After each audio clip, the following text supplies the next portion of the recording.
Hello, hello, hello, everyone. This is Devan and Serafino, and I would love, love, love, love, love to welcome you back to the Sex, Drugs, and Jesus podcast. Thank you so much for your patience with me as I have been on a little bit of a hiatus, but I am here today to explain that to you in part and also to talk to you about the different stages of each zodiac sign. We're entering into a time where our spirituality, even though it's always been important, is becoming of even more increasing importance. And it's getting super necessary and crucial and quintessential and all those things for us to understand ourselves as a spirit. The zodiac, astrology, the tarot. I have all of those lessons getting ready to come up. I'm going to go through each zodiac sign because I want people to get past like this oversimplification when they refer to themselves in the zodiac or other people, because there's actually three stages to each zodiac sign as we go from shadow to light or shadow to ascended. And then after I get through the zodiac signs, and I'm going to go through each tarot card over several lessons, and then I'll get into the chakras and then the houses and the planets and all of that. And so that we can begin to understand ourselves better, more spiritually from this type of perspective. In order to make it and to survive in this world, to show up strong for our relationships and for ourselves, we must get a grip on ourselves as a soul. We will have our experiences in life. We will do the things physically that we want to do. I don't really feel like so much emphasis should be put on having experiences all the time. And I think that we really need to get back to the soul of the matter. Because if you do all the experiences you want to do and you leave God or the divine as you choose to describe it out of it and you don't understand yourself as a soul, then you're cheating yourself because you're actually not really enjoying your experiences to the depth and in the manner that you could. So basically, you're selling yourself short.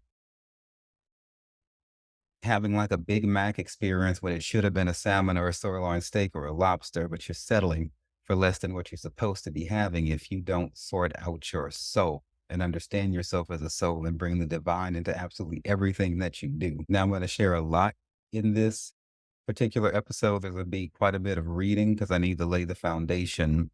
The subsequent episodes won't need all this background information, but I must explain, like, say, what the zodiac is, a little bit about where it came from, and some background things like that. I'm going to approach this to the best of my ability as I'm talking to somebody who's never heard of the zodiac before. It's quite complex, so I always encourage you to do reading and research for yourself. I will be putting many links in the show notes because I pulled information from all kinds of websites. And so I won't bother quoting them throughout the episode. They will be in the show notes if you want to do further research, though there is a ton available in books and also on the internet.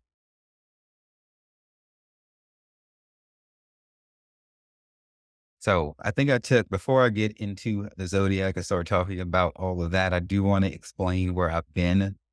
I finally took a break. I don't really take a break. I think we've had this podcast like three going on 4 years now or something like that.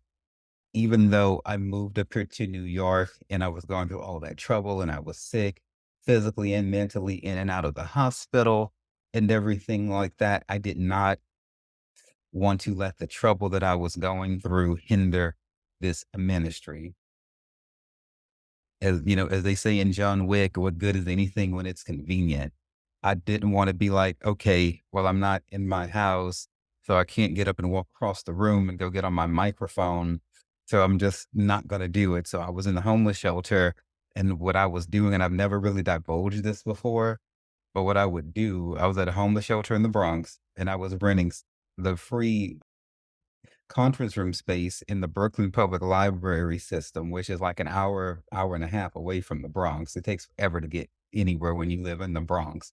Thank God I live in Manhattan now. It is a huge difference, huge time saving. So I would rent conference space in Brooklyn and come from the Bronx from the shelter with like my mic and everything like that. And I would go back and forth like that every day to try to work and plan because the Wi-Fi was better in Brooklyn. I had a hot spot in the homeless shelter, but it wasn't strong enough to really work like I wanted to work on most days. I think some days it would, but really it really wasn't something I could comfortably rely on. And so I moved into my apartment in April, and I still waited till I got fairly settled. And then I was like, okay, I think I can breathe now and exhale a little bit. I feel like I've been faithful and doing a good job, and I didn't let my circumstances cancel this good work here. So then I felt like the spirit was leading me to take time off to recharge, to get caught up on some of the back end things like emails and administrative stuff in the background. Cause y'all know I do everything for the podcast myself, as well as running my retail store down under apparel, staying on top of any new books that I'm writing, which I am working on a poetry book. And eventually I'll write a book about my transition from Louisiana to New York, but that must come later because this poetry book is really was at the forefront. It shall be called Desert Rat, and it's going to because I'm a total desert rat at heart, from the Arizona desert rat, the California desert, to the Middle East desert. I love the desert. I was first introduced to the desert when I was in the United States Air Force, and I fell in love with it then. There is some correlation there between me being a desert rat and all of these New York rats running around here. I'm here for it. But all has been well in the background. I've just been working out, being really healthy, sorting out like my life here, trying to get my social circles together. And the Lord, I believe, has done for me.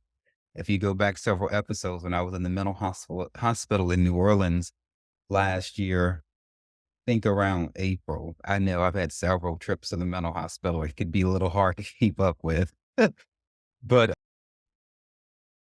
and that guy who had, I think, some type of Alzheimer's or whatever, who would be generally acting what we might call erratic, he suddenly, like, I guess, sobered up and came to, and he walked over to me as I was coloring in the coloring book, which is just about all you can do in a mental hospital. And he suddenly got very clear, and he looked at me. I didn't know this guy, I didn't know anybody in there because it was a mental hospital. And he looked at me and he said, "Good people are coming into your life." And then he went back into his Alzheimer state or whatever it is, and I understood that that was God speaking to me at that time, and that was right after that terrible relationship that I was in last year ended, and I didn't have a whole lot of faith in people, especially, not males, but that was a word of encouragement, and I believe that that word has been performed by God this day.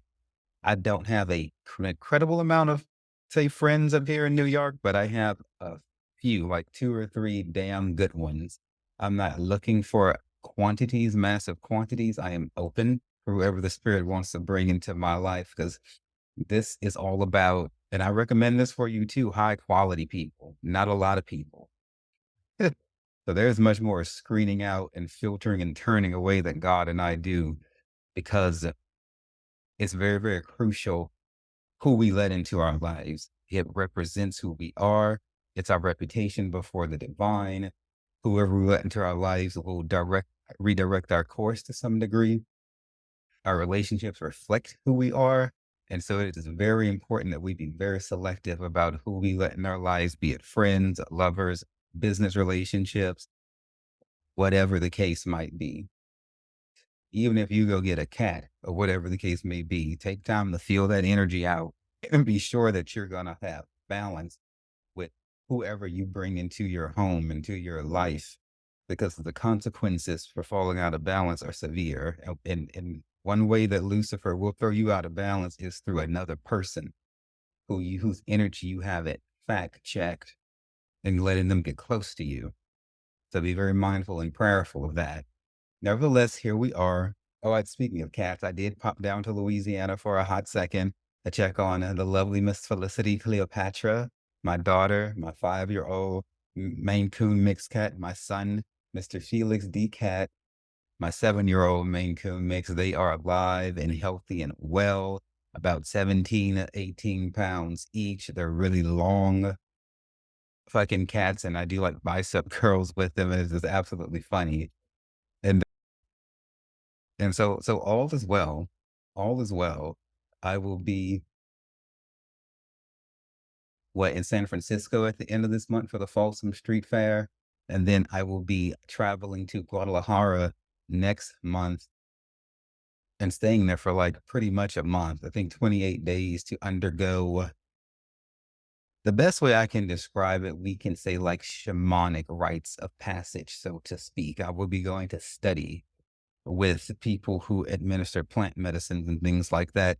The very people who I visited last year when I underwent my name change ceremony and things like that. And when I started doing ayahuasca in Puerto Vallarta, they've agreed to take me on and teach me personally. So I will be there like a month learning. And when I come back to New York, I will be qualified to lead other people in plant medicine rituals and different things like that, adding to the healing services I already provide, to the magic that I already know how to do. Isn't that incredible? Ain't God good? I'm so excited to be on this journey and taking you with me. All right, enough about me and where I didn't been. So, astrology, zodiac, and other divinatory arts are like they're like tools of the trade. And I want you to be very, very clear on the fact that this does not take the place of establishing a relationship with the divine as you would understand it. Everybody knows, I worship God, Jesus Christ, the Holy Ghost. I have no church affiliation. I don't fuck with Christianity. I don't have the time for their hypocrisy and their nonsense. Okay, I've been healed of old religious trauma and wounds. I moved on from that. That shall never happen again. I shall never relive that experience again. But I took God and the Trinity with me because they haven't done me anything wrong. The angels haven't done me anything wrong. All right. I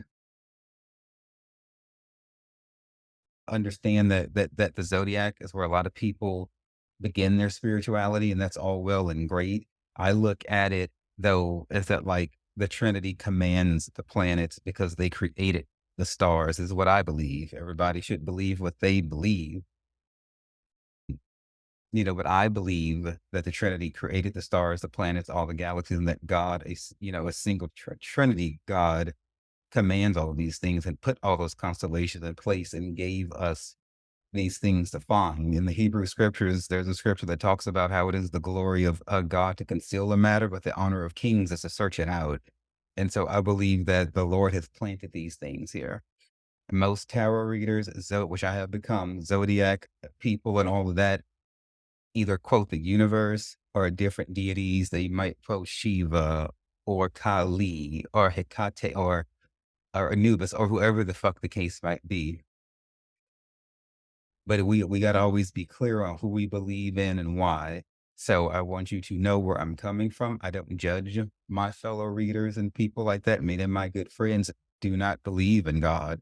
I'm not worried about that. What we focus on is what we have in common. But if you're gonna go to a reader, listen to somebody's astrology, you should always be aware of who and what they believe in, just so that you can be monitoring that the energies balance out and jive with whatever you believe in. It's the only reason that I'm saying that. And and I would also offer and posit that whatever you do believe in, be sure that it comes from your personal experience, as best that you can. Because I believe in God, but I started dreaming. The Lord started visiting me in powerful dreams when I was around 5 years old. I didn't start reading the Bible till I was like in eighth grade or high school. And so before like the church or like the Bible could like influence my mind like that, the Lord was already dealing with me deeply in the spirit. And so I speak and teach from lived experiences, not from what I was taught by somebody else. And so these are things that you must check for and be careful too. Like if you're going to go hire different witches or practitioners to do things for you, like this one lady in the real estate who I was talking to was talking about how her business grew. She went online and found this lady, I think in Atlanta or Georgia or some damn where. She went on there and hired her to help her business grow. I said, well, what ritual did she do? What deity did she pray to? What exactly was the spell? She was like, I don't know. I don't care. I just paid her the money. I ain't worried about all that. And I was like,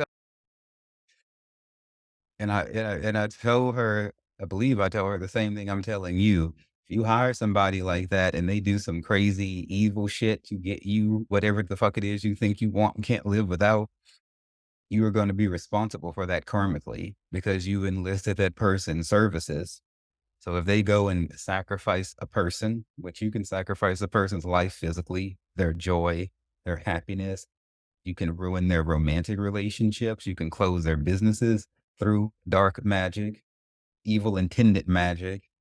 And that is all a form of sacrifice that a demonic and fallen influences will accept in order to move on your behalf. And so you better be careful and ask these people who they're praying to on your behalf and what they're going to do. Even if you're not going to do the ritual yourself and you want to hire them, I get that if you don't feel so magically inclined, but you do need to give a damn about the mechanisms and how they're going about getting you your come up. Because if it's not done right, you don't have that come up for a while, maybe, if God decides to let it pass, but then it's going to turn rotten later on. So be very, very careful about who you hire and who you go to for spiritual services and be sure that they're not doing that as shady. Ask the hard questions. I will discuss the history of the zodiac here shortly, but even without that, why I think that there is a much credibility to astrology and the zodiac and tarot is because enough of us have lived throughout the ages that this world has spawned in its current form to cross check and to verify that, okay, most people born under the sign of Sagittarius or Leo or Capricorn tend to be this way, or when the astrologers do their forecast on this day will be a very auspicious day or whatever. Most of us have been able to verify that generally a lot of that does check out. So even with knowing the history and going back and researching the history, the roads seem to divide on exactly where a lot of this began and whatnot. So it requires some element of faith to believe it, but it can be verified in your own life too if you listen to enough people. This is a guide to help us, not something for you to strictly live by. We all can have different signs in our charts. Our sun sign specifically is the sign that was passing through the sun, as I believe it. I'm going to clarify that in a minute. Well, it is the sign that was passing through the sun at your time of birth. But our ascendant sign, our rising sign, is something different. That's more like in our what we would call like our first house, and that's more like how we show up to our relationship. So my sun sign is Sagittarius. However, my rising or ascendant sign is Scorpio, and then my moon sign is Capricorn. All right. There is a website that I'm going to put in the show notes that has to do with birth charts. I think it's called like astro.charts.com. You can go there and put your time of birth, date of birth, it will give you your sun sign, your moon sign, and a million other things too. And so you can get all down into it. That's just one website. There's plenty of them that does it. And you can go and kind of fish around through there and use it because there is some guidance here. If some of you are coming from very broken religious backgrounds, some of you have never believed anything spiritually before, and this could be a great stepping stone for you to one day bridge a relationship with the divine as you feel called to do it, whether it's the Hebrew God that I serve or somebody else. I really don't care because that's up to you. But this is still better than nothing. And so many people I talk to have a vague spirituality, or they don't, and they don't really have any plans of getting about the business of sorting it out. You're not always going to be in this earth. You're not always going to be in human form. You will die one day. And then I don't believe in reincarnation. God had never told me nothing about reincarnation. There are those who put their faith in reincarnation. I choose to look at this as one and done. If for some reason that's a thing, then hey, then I led a really fucking good life and I get to come back and really kick ass again. But I just don't see that because all of my ancestors are not back in no human form because I speak with them, in the spirit and things like that. So they have not reincarnated. So I don't look at it that way. If you want to, again, that's up to you. I'm not here to argue about any of that. But either way, you want a high quality. Even people who believe in reincarnation, because I researched this, as I understand it, they believe that even if you reincarnate, what you reincarnate as is a different level. It's like if you're a shitty person, you treat people bad, you're not going to reincarnate as like say somebody rich with say good sense or some high level being. You know, they believe you're going to reincarnate as some fucked up like animal or some bullshit ass evil thing, a scorpion or a spider or some bullshit. Like they believe you live a shitty, a shitty life. You're not going to reincarnate as anything worthwhile. So whether you don't believe in hell, if you believe in reincarnation, you better be working out your soul and getting it together. And don't think that you're guaranteed to live old. I say this all the time. I've been to plenty damn funerals, and most of those people were in between 20 and 40. That is not really old people that die a fucking lot. It's like the middle. It's like that middle age. You know, when the old people I've been around do die, they be like, peace out, motherfuckers. Deuces. The angels are waiting. I'm flying off. Bye. Bye. Just bye. They can't damn near fucking wait to take to take that last breath. And I'm not talking about people who are like in a bad state when they're dying. I'm about people who are in their right mind. Body generally is working good, and they're just like deuces. Like they're so clear on their transition. That is how you want to be. You don't want to come to a point where you're dying and you fucking don't want to die. It's terrible. I had that experience when I was like a teenager. I woke up in the middle of the night and I had some kind of heart arrhythmic thing or whatever the fuck was going on, and I couldn't breathe, and my breath was like just getting away from me, and I couldn't catch it, and it felt like I was dying. And I saw down like this tunnel, and I saw people I didn't recognize, and I saw a person who I knew had already died. And as far as I understood it, I was dying in that moment, but the Lord revived me in the king, and I woke back up, you know, the next day. But in that moment when those breaths were fleeting away from me, I just wasn't fucking ready. And I did not like that feeling of wanting to breathe and not being able to breathe. I could not control my breathing and my breath was just leaving. Okay. And I guess I passed out or fainted. I don't know what happened. No, when the Lord get ready to snatch you out of here, you're not going to be able to stay because you want to stay. You will depart this plane of existence. And a huge part of this ministry is to prepare you for that reality.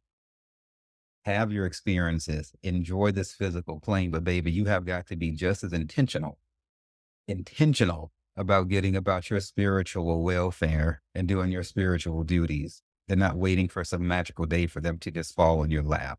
You're not going to do yourself no service that way. So again, be sure that what you believe is, if you can, you know, for something due to some personal experience, because when things hit you hard in life, you got to be able to remember why you believe and what deity you believe in. You know, why it's difficult if you only believe spiritually because your parents told you to or your family did. That's why everybody I know who's Catholic ain't Catholic no more, because they believed because their family told them to. That's not the same thing as having a divine experience with God. You got to get alone with God, pray, fast, read the Hebrew scriptures, meditate, do those things to reach out to God, and He will reach back to you. So I encourage you to get personal with God, leave everybody else's fucking opinion out of it, and look at it for yourself and get alone with God for yourself. Get away from people all the time. Get in your own energy and quiet down. Dating, dating. So many people assign, you hear what people say, like, you know, Gemini is not compatible with this sign, or all Geminis are two-faced, or every Sagittarius just is flighty, and every Scorpio's a whore, or whatever the case might be. Okay. Do I really have to explain how fucking crazy that sounds? Both people who talk like that don't even fucking know that there's 3 stages of evolution to each zodiac sign. While some of that is true, but that's not gonna apply to everybody. There's millions of people in this world. None of this is gonna apply to all of us at the same time. All right? Do not fuck up a perfectly good romantic relationship that you could have had with somebody because of the stars don't seem to align. People's relationships in my opinion, and what the spirit is showing me, not because of your zodiac sign not being in alignment, but because everybody involved in the relationship are under evolved. You have not fixed your inner child. If you don't have a healed inner child, you really don't have no damn business trying to date no damn body. You need to go back and do your soul work. Because you won't be able to see the world clearly as you think you're seeing it until your inner child is healed and brought to the forefront. Because your inner child has everything to do with creativity, the way you can enjoy life to its most finite granule. With your inner child in bondage, you are not fully free. Therefore, you're not able to fully show up to a relationship. Your relationships end because not everybody involved is in individual therapy. I don't give a damn if it's a psychotherapist, a hypnotherapist, a shaman, a mystic, a guru, a fucking witch doctor. Somebody needs to have some type of objective third eye examining their situation to give them honest truth. The interesting caveat to that is the way people report information to these objective third eyes is influenced subjectively by whether or not their inner child is healed and being worked on. Say, like a narcissist will show up to a counseling session and give a version of the truth to a therapist. The therapist can only respond to what's being told. So therefore, the quality of your therapy relies directly on your ability to tell yourself the truth and thereby their counselor the truth. Now, what you going to do with that? Okay, work on your child first and be sure that you're telling the truth. Work on that with your therapist. Don't hop right into relationship therapy. Each individual person has to be dealt with first. Relationships fail because each person involved in relationships are not serious about their soul journey. You are a soul. You're mind, body, soul, spirit. You can't eat food and go have sex and travel and make money and forget to pray and meditate and get close to God and read spiritual things. How are you feeding your soul? If you don't do that, a whole third part of you is starved, if not dead. And you think you're going to show up to a romantic relationship and make it work. For a while you might, but it won't sustain when shit gets hard or when you change or transition. And relationships reflect who we are, and relationships challenge us. They're supposed to. It's a tool that God uses to grow us and strengthen us. When when we are faced with a challenge in a relationship, like an emotion that comes up, like we might be tempted to be obsessive over whether or not they've texted us back or about where they're at. When that comes up, we got to be able to recognize that it's an echo from our childhood and not reality in the moment, not channel that energy into whoever our love interest is and deal with that shit with the divine or with a therapist. That's a part of self-awareness that people don't have in relationships. It is not because of your zodiac sign that people break up. It is because the work has not been done individually. But if you do relationships right, then you can grow from them and you should be challenging people in your relationships, be it my friends or whatever. I like to circle back around to them every now and then and be like, how have you benefited from having me in your life? I also ask my friends and any potential lovers, to quantify to me the changes that they've had, their growth. You were like this then, you're like this now. What did you do to achieve that? Did you pray? Did you go do some psilocybin? Did you see a therapist? I need to see that people are growing and actively working on themselves. I don't give a damn what the dynamic is. And I also ask them to be sure that I've added value. I don't assume that. I want to know that people who are in my life, the hand selected people who are in my life, have been made better because they know me. And so I will ask them, how are you better because I've been in your life? Like maybe once a year, every few months, whatever the spirit brings into my mind. I'll go, what value? Why am I here? You really think that you want to keep me around? Is this relationship still profitable for both of us? There's billions of people in the world. We only need to spend time on relationships that are working for us. And if they're not, and I don't care how long we've had them, we need to let that shit go and evolve because we have a God to stand before one day. And we also want to have full joy in this life. And having relationships that are not giving ain't do nothing but drag you down. So we can't keep relationships because of propensity or because of history. It has to be actively giving to you right now, or it has to go. Or let yourself slip into a situation of being used by somebody because they've always been there. But in the Hebrew Bible, in the book of Mark, chapter 10, it talks about how what God has joined together, let no one put asunder. So if the Holy Ghost decides that you and you gonna be together, you gonna fucking be together, and the Lord is gonna help you to work it out. But God is not gonna do that till both of y'all are in front of a therapist, working on yourselves and different things like that, so that you're being honest with yourself and telling the truth. And you've ascended to a point that you don't do things like argue. You don't have to argue, or you don't have to raise your voice to nobody. Too many people think, and nobody should believe, that arguing and strife is a part of relationships, be it romantic or family. No, it isn't. Those people have decided that you do not have to argue or raise your voice literally ever. People do that when they lose track of gratitude and they become ungrateful and they forget just how bad shit could really be. There's nothing to fight about or argue about. We have so much to be thankful for. And you have to let everybody be on their own spiritual journey. I was talking to a fellow magic worker, this witch, the other day.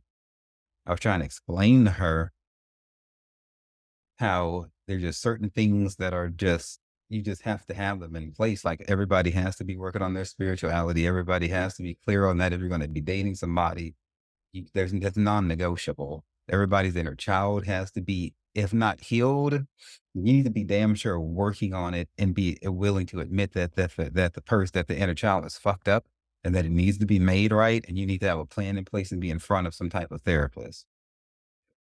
This fellow witch of mine was like, no, I'm not worried about the spiritual part. I can handle that for both of us.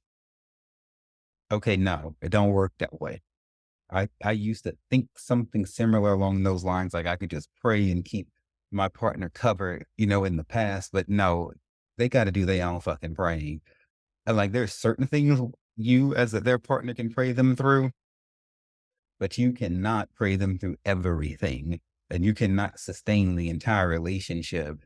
To put it simply, ain't nobody witch enough or holy enough or saved enough to cover everybody in the relationship. They need to be doing that themselves. That's like trying to eat food to nourish some damn body else. You can't do that. And I couldn't explain to this person to get them to accept that they need to let whoever they're trying to date be strong before the divine. And then both of you come together with your individual strength, combined strength. But we cannot carry other people's spiritual burdens to that degree. We can guide them, give them options, but we can be nobody's fucking savior. I don't care which God you believe in. You do not have that much power. So after this necessary tirade here that I went off on, let's get into this zodiac business. Again, this following information is not something that I'm going to need to say in the subsequent episode. So this one is going to be more on the lengthy side because this is laying the foundation. Let's start with the first question. What is a zodiac sign? Now, in Western astrology, astrological signs are the 12 30-degree sectors that make up Earth's 360-degree orbit around the sun. The signs enumerate from the first day of spring, known as the first point of Aries, which is the vernal equinox. The astrological signs are Aries, Taurus, Gemini, Cancer, Leo, Virgo, Libra, Scorpio, Sagittarius, Capricorn, Aquarius, and Pisces.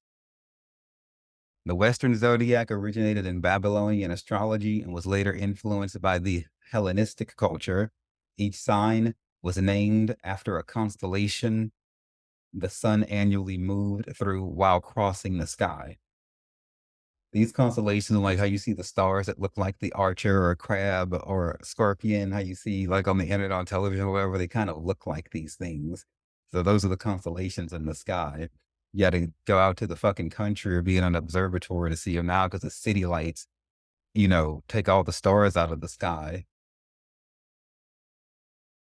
Or this observation is emphasized in the simplified and popular sun sign astrology, which is what we have here in the West.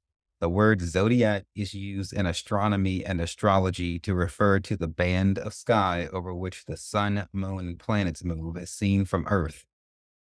In astrology, the sign of the zodiac refers to one of 12 specific constellations of the zodiac that the sun passes through.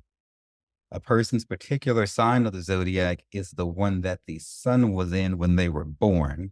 It is a belief in astrology that a person's personality can be predicted using their sign of the zodiac. According to astrology, it is also possible to predict the future by looking at the position of the sun, moon, and planets in comparison to the zodiac constellations. And an astrological map of the planets and zodiac is called a horoscope. The word horoscope is also used to refer to a prediction of the future using such a map. I forgot to tell y'all that besides my sun sign being Sagittarius, and my moon sign being Capricorn, and my rising or ascendant being Scorpio, I also have a Libra. A Libra is the sign that I was born into when I did my new birth in Guadalajara last year, because we did it under a full moon in Libra. And so when somebody chooses to go through like what I did was a psychedelic shamanic rebirth under very powerful psychedelics out like in the wilderness with these shamans and things like that. And there was fire rituals and water rituals. There was a burial. There was all kinds of things that we did to get rid of the old person. And thus I was born Serafino. When that happens, then you take on a stronger manifestation of whatever sign your new birth is done in. And so having done this, I also bear more Libra than I did before. So then this balances me out perfectly because now I have air, water, earth, and fire, heavily influencing me after this decision that the Lord led me to do. So I posed the question, why fire, earth, water, air? Why do we affiliate with these elements at all? What I found was that the Greek philosopher Empedocles, I think is how you say that, identified fire, earth, air, and water as elements in the 5th century BC. He explained the nature of the universe as an interaction of two opposing principles, love and strife, which manipulate the elements into different mixtures that produce the different nature of things. This is super simplified because we'd be here all day trying to get into this. So I'm giving you an overview. He stated all the elements are equal, the same age, rule their own provinces, and possess their own individual character. Empedocles said that those born with nearly equal proportions of the elements are more intelligent and have the most exact perceptions. The next thing I want to talk about, it was called modalities or qualities. You probably know your sun sign, but do you know your sun's modality? In astrology, the zodiac signs are divided into 3 categories called qualities or modalities. These are cardinal, fixed, and mutable signs. The modalities are one way to help us understand each sign's vibe. The 4 fixed signs are Taurus, a Leo, a Scorpio, and Aquarius. The mutable signs are Gemini, Virgo, Sagittarius, and Pisces, and the cardinal signs are Aries, Cancer, Libra, and Capricorn.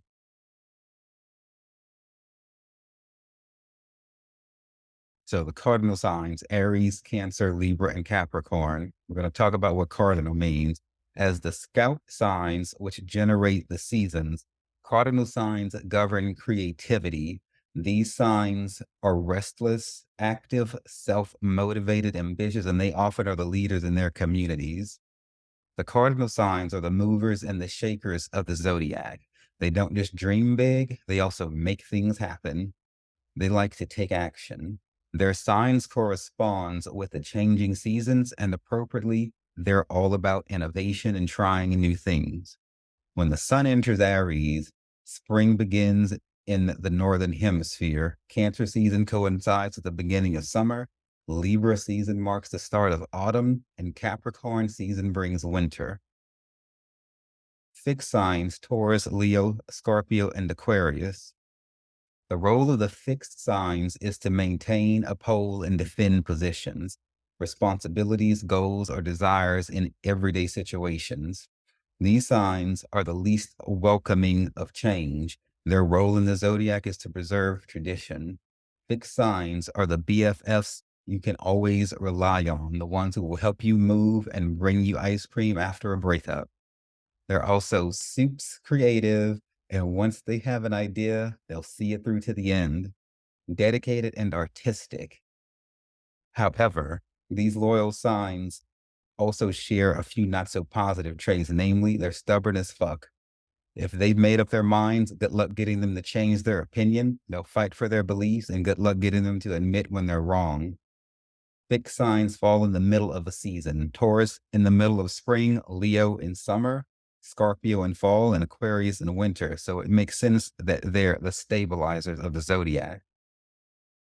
Our mutable signs are Gemini, Virgo, Sagittarius, and Pisces. The mutable signs are the thinkers and the philosophers of the zodiac. They mark the end of the season or the completion of a cycle, depending on how you want to look at it. Gemini season begins when spring is ending. Virgo season begins when summer is ending. Sagittarius begins when fall is ending. And Pisces begins when winter is ending. Appropriate for signs that fall at the end of a season. Mutable signs know change is coming. They work hard to prepare us all for the transformation. They have the flexibility and open-mindedness to understand situations from all different angles. I'm a Sagittarius, and that is all very Sagittarius about me. Let's talk about the stages. Basically, these stages of the zodiac take us from our shadow to our more evolved, ascended maturation. Shadow is how you begin, and then you evolve into the light side through different aspects of all three stages can show up at any time as we process through life. Just like even though you might be this sun sign or this ascendant sign or this moon sign, you might be a little Taurusy on one day, even though it's not expressly in your sun, moon, or ascendant. This isn't exactly fixed. This is a guide. I want you to be clear on that. Don't try to fully define yourself by your zodiac sign, because God gonna do with you whatever He want to do. But but a lot of us tend to fall into these general descriptions on most days, or a lot of days, it seems. The beautiful thing is, though, if somebody's is gone through a spiritual ascension, it's not very likely that you're gonna fall back into too much shadow. It's just not, because an ascension is such a gauntlet and a grinding thing to go through. Once you've gone through it and have reached that higher stage of evolution, that you're probably just gonna be there. But the first stage of zodiac signs, this is where we all are when we're born. We begin here in a space where we are what others tell us we are. Even the superficial qualities of our zodiac signs. We feel limited. We look outside of ourselves for answers. And when we find what we need, we inevitably move on. While a part of this phase will forever remain with us as we grow, we will also outgrow those parts of our lives that we thought we needed around this time. There's a lot of mental and spiritual immaturity that we must overcome, where we think we know what we do and we not. And we think we have people and things in our lives that are serving us, and they aren't. That's a huge reason why I reevaluate relationships. Just because you know somebody today don't mean that person won't change. Technically, we change every second. The person you see in the mirror tomorrow is not today. The full moon that's this month, that's not the same moon that was in the sky last month. Everything is always in a state of change. Okay. So again, this is echoing the need to watch what we think we need and who we think we need versus what's actually true. We need logic and quantifiable value for people in our lives, not feelings and fuzzy emotions. We have to be able to put that shit on paper. You bring value to me like this. This habit I have brings value to me like this. This thing I do quantifiably adds value to me like this. It cannot just be fuzzy emotions and feelings, because that's the devil's playground. It can easily be deceived through emotions and feelings. Yeah, or trying to pretend somebody is as good as they used to be, even though they're not. This is why we must master detachment. I'll be doing this different episode on detachment in the future. The second stage of zodiac signs. During this phase, we are in crisis, turmoil, and often chaos. This is the moment of becoming for all signs. the space between who we thought we were in the first phase and who we will become in the third phase. This sounds very Dark Night of the Soul-ish, very Seven of Cups-ish from the tarot, a tower, a couple other cards too. But we don't get polished into a diamond by ease, but by challenges. This is when we're tested and when we have to come to terms with life not going as planned, with loss and even multiple tests from the divine. Oftentimes, this phase of life can be more solitary, even if only internally, as we come to terms with our truth and understand who we are. Then once we have, it is as if we rise into a completely different version of ourselves. The third stage of zodiac signs, as we step into this space of identity, it can feel as if we've won the war against ourselves. We see things more clearly about ourselves and those that we share our lives with. For many of us, we've done a lot of self work up to this point where we faced down our darkest demons and walked away with wisdom to share with others. During this time, we step into the truth of who we are and begin to live life on our terms. It's a time of peace and divinity when we feel a deep connectedness to the world around us. While it doesn't mean life will be perfect or that there are no more lessons to learn, it does mean that we've reached the zodiac maturity point of our birth charts. To understand our zodiac stage of life, wait a minute, to understand our zodiac stage of life isn't just to help us see where we are at, but it's also to give us hope that the journey isn't over.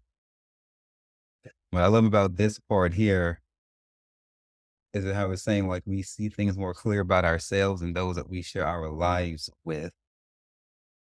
When you grow, you will be able to tell yourself the truth about people. You'll be able to see little things that people do to give away their true intention if they're not being real with you. Certain tones in their voice, certain eye movements, and different things like that. When you reach higher levels in your evolution, the most evil people will be laying right next in bed with you at night, in your house, in your family. Most treacherous things like murders and thefts, some of it is random, but most of that is fucking people know. Witchcraft is no damn different. Usually people cast magic against people who are around them because you're around them and you can reinforce it and you have access to them and things from them like their hair, or you can get inside their room or their office or different things like that. I ain't saying walk around skeptical, but I am saying that when the Lord is gracious enough to show you these red flags, and they might be subtle or they might be overt, don't you fucking ignore them. In lower stages of our evolution, we ignore red flags and try to work with shit that is glaringly fucking heinous. 'Cause we don't want to let people go and we just can't bear to say goodbye because of how long we've known them or who they're supposed to be. When we evolve, we do like Sam Smith said, and we become too damn good at goodbyes. As you understand, you got a whole ass purpose and journey ahead of you, and you ain't got time for no fuck boys, no fuck girls, no dumbass people, no none of that bullshit. Okay, and you don't even look at it as personal. It's just a thing. Like this person's not trying to grow. They got weird fucking energy. They're not trying to change. Or they might be faking acting like they're trying to change. Is another thing you have to look for. Because when you do cut people off, sometimes they will try to act like, oh no, don't go. I'll change. I'll be good. Mm-mm. They should have done that because they wanted to, not because you're chunking the deuce. Okay, don't be fucking weak about cutting people off. Otherwise, you could forfeit your fucking destiny over some person who won't be able to stand beside you at the judgment. Okay, after you die and shit, you gotta face God alone. You won't face it with anybody.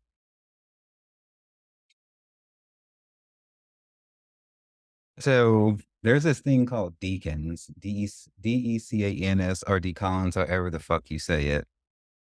This has to do, let me just read it. One common complaint about astrology is that there are only 12 zodiac signs. How can everyone in the world be pigeonholed into these few basic personality types? Of course, this isn't taking into account a full natal chart. A natal chart is your birth chart, that website, astro.charts, that I quoted to you earlier, astro.charts.com.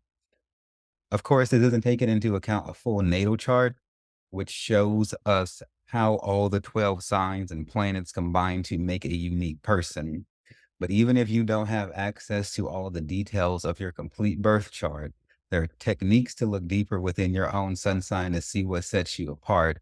Studying the decans is one such technique. Each zodiac sign is divided into 3 decans, which are 10-day periods, each with their own special way of expressing the qualities of that sign. If you have a friend with the same sun sign as you, but you both react differently to the daily horoscopes, it might be because you're each in a different decan of the sign. All of the qualities described by the individual decans of a sign are present in that sign to some degree, but the decans show how different traits of that sign are emphasized throughout the month. What this means is this is how a lot of Sagittarius people like to excommunicate the November Sagittarius people, because Sagittarius dates go from November 22nd to December 21st. And some people are just like, a November Sagittarius is not a real Sagittarius. I don't even know what that is. We don't know her. It's because and then you have different cusps and things like that that we won't be getting into. Now, that cusp being like somebody who might have overlapping energies if they were born near the beginning or the end of another sign. But these decans are further, and I'm going to put this website in the show notes. Like, these decans talk to us further about, like, so if you're born from November the 22nd to no to December like the 2nd, it's a more granular look within a 10-day chunks of each sign. Okay, that's what decans are. I won't go any further into those. And actually, I'm going to cut this episode off here because I've been talking to y'all for the better part of an hour. And what I'm going to do is just let this be a foundational episode rather than getting into the fire signs. And then I will just press pause and just cut this one and then come right back and record the fire sign so that it can be like different. So we're going to leave this here. This has been our foundational episode, and we've talked about what the zodiac is, a little bit about where it came from, what different things mean, like different modalities, the different qualities. We explained the foundations and talk to you about the elements, why they're there, talk to you about Jesus and God and different deities and relationships and where the fuck I've been for the last 2 months. So thank you for tuning in and listening to this. Please share it. And please join me on this astrological, esoteric journey of divination that I'm about to have us on as we go through all the houses of all the signs of the zodiac. And I'm switching over to tarot. I'm going to do a global tarot reading on here. And we're going to talk about the planets and the houses and the chakras. In between that, I'm still interviewing other people and I'm going to infuse those episodes. So I won't do this all in order.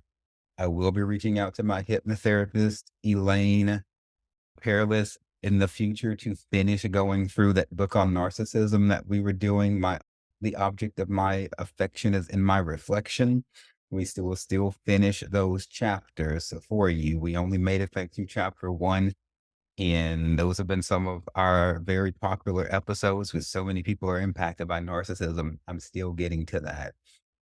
So thank you. My name is Divana Serafino. Our website is sexdrugsandjesus.com. Our lingerie website is down under apparel.com. Our YouTube channel is under Sex, Drugs, and Jesus Podcast. Thank you so very much. I love you all. I will see you soon.